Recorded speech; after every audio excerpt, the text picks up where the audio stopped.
The Prime Minister among a select group of global leaders calling for collective action in the COVID-19 fight. A dead man in his car pulled from the bottom of the careenage. And coming up in sports, Chris Gayle lashes out at his former team's management. Broadcasting from our studios in the Pine St. Michael, this is CBC Newsnight, starting now.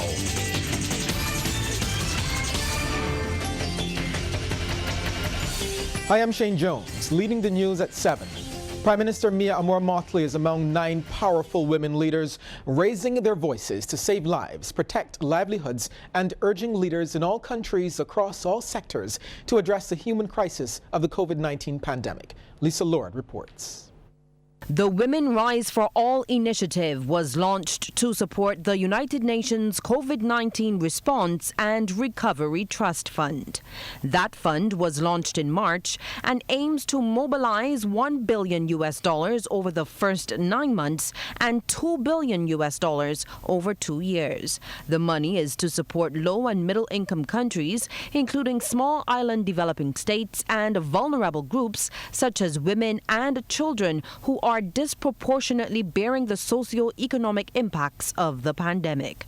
Prime Minister Motley appears 3 times in the video, stressing the need for a collaborative approach. Each country can start to prioritize during this moment when the world is being asked to pause, that we can come back fitter and better. We can do it working together, but we need to respect each other, to see each other, to hear each other. Who else can win this battle without solidarity? The global advocacy effort is being convened by UN Deputy Secretary General Amina Mohammed. I've been truly inspired, and I know others will be too. It is time for us to rise as women leaders, taking action to conquer the pandemic and come out stronger. Over the coming weeks, more women leaders from across the political, multilateral and business sectors are expected to join Rise for All. Lisa Lord, CBC News. Thanks, Lisa. The Barbados Association of Retired Persons, or BARP, has saluted both the island's national heroes and its COVID-19 frontline workers in its message to mark National Heroes Day. President Marilyn Rice-Bowen says their contribution is invaluable. Today we celebrate the contribution our national heroes made as they shaped the society into the Barbados we know, love and pledge allegiance to. In their quest to reshape our society, they made major sacrifices to ensure that our land remained free. They crafted a Barbados not for self, but for future generations. We owe them a debt of gratitude. Today, April 28, 2020, against a backdrop of dedication and sacrifice, we applaud the outstanding contribution of the nation's frontline health workers. Unlike our national heroes, your picture may never be publicly displayed or your name announced via the media. However, your outstanding contribution has not gone unnoticed. Good news in the latest COVID-19 test results. Not one of the 32 employees of the National Assistance Board tested yesterday was positive. 234 NAB workers out of 255 have now been tested. And all 179 tests conducted yesterday were negative, and that brings the total to 1,930. 80 people have been confirmed positive, 39 of them have recovered so far, and 6 have died. 35 people remain in isolation. It is no secret that Barbados struggles with a high rate of non-communicable diseases. One of those plaguing the island is hypertension. In tonight's edition of Coping with COVID-19, we take a look at that deadly NCD during this global pandemic.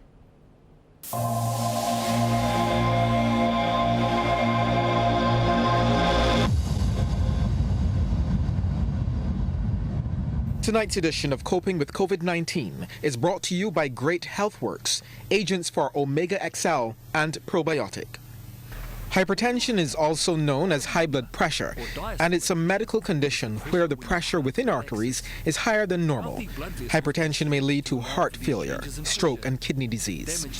It is vitally important to note that hypertension, particularly poorly controlled hypertension, also increases the risk of severe coronavirus disease and death from COVID-19. Here are some recommendations compiled by the Heart and Stroke Foundation of Barbados. Please continue to take your high blood pressure medication as prescribed. Rationing your medications may result in unwanted consequences. Your blood pressure needs to be controlled 24 hours a day for the full benefit of blood pressure lowering to be seen. Avoid alcohol and caffeine, as these can increase your blood pressure levels. The best food combination for hypertension control is a diet of full fruits and vegetables and low in salt. Remember, hospitals, urgent care centers, and many private practitioners' offices are still open and serving all of your healthcare needs. Call 511 immediately if you feel you might be having a heart attack or stroke. These are some tips to help you cope with COVID-19. Tonight's edition of Coping with COVID-19 was brought to you by Great Health Works, agents for Omega XL and Probiotic.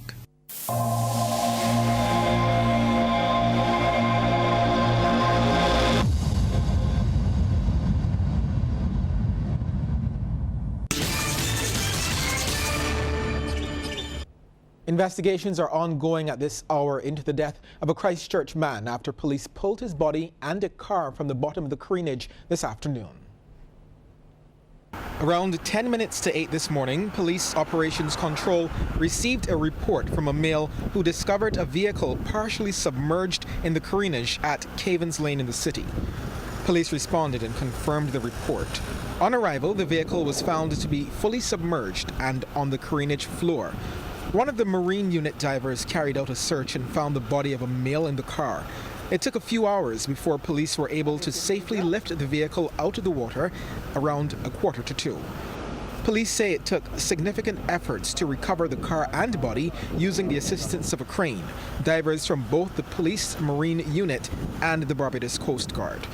Police are appealing to anyone who has information about the incident to contact the Operations Control Room, Police Emergency at 211, or the CID unit at 430-7189. Police later identified the deceased as Carlisle Brown of number 250 Kingsland Terrace in Christchurch, and that footage was shot by our photographer Christopher Wood. Barbadians have been given more incentive to participate in the Clap Barbados initiative, which recognizes the contributions of those on the front line of the COVID-19 fight. This, as organizer Ronald Beard reveals, a competition component will be added from next week.